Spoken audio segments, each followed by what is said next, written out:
عمر صاحب فلسطین کی جو صورتحال ہے وہاں ایک طرح کی بلکہ یہ ایک جنگ چھڑ چکی ہے اسرائیل اور فلسطینیوں کے درمیان، حماس کے درمیان. تو کشمیری قیادت، سیاسی قیادت اس صورتحال کو کس طرح دیکھتی ہے؟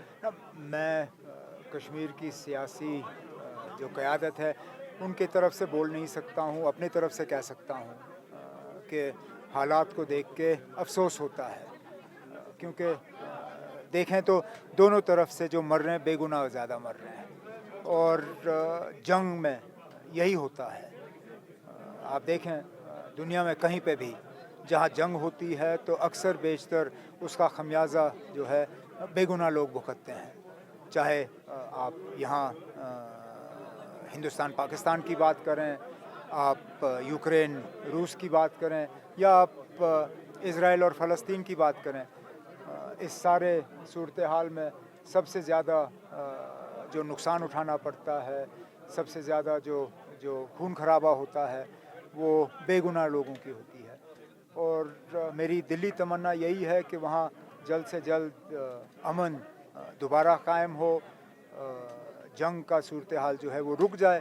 اس کے بعد دیکھتے ہیں معاملہ کہاں تک آگے جاتا اچھا، ہے. مجھے یہ بتائیں، کشمیر میں ہم نے دیکھا کہ ماضی میں جب بھی فلسطین میں کوئی ناخوشگوار واقعہ پیش آیا تو کشمیر کے لوگ سڑکوں پر آ گئے، لیکن اس بار ایسا نہیں ہو رہا ہے. آپ کیا سمجھتے ہیں کہ اس کی کیا وجہ ہے؟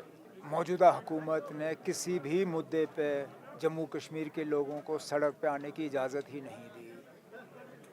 ہے ہی نہیں نا.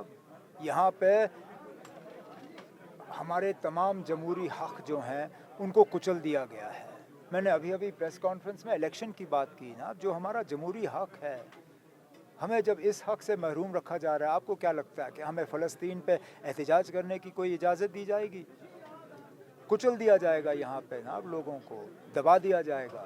یہاں پہ جو ہزاروں کیا لاکھوں کی تعداد میں جو سیکیورٹی فورسز ہیں وہ ان کو اس لیے استعمال کیا جائے گا. اس لیے اچھا ہے جموں کشمیر کے لوگ جہاں فلسطین کے صورتحال کو دیکھ کے ناخوش ہیں، پریشان ہیں، کچھ حد تک دیکھا جائے تو شاید ناراض بھی آپ کہہ سکتے ہیں، لیکن وہ عقل سے کام لے رہے ہیں. سڑک پہ آ کے یہاں کا ماحول جو ہے بگڑ جاتا اور شاید بے گناہ لوگ جو ہیں اور مصیبت میں ہوتے ہیں.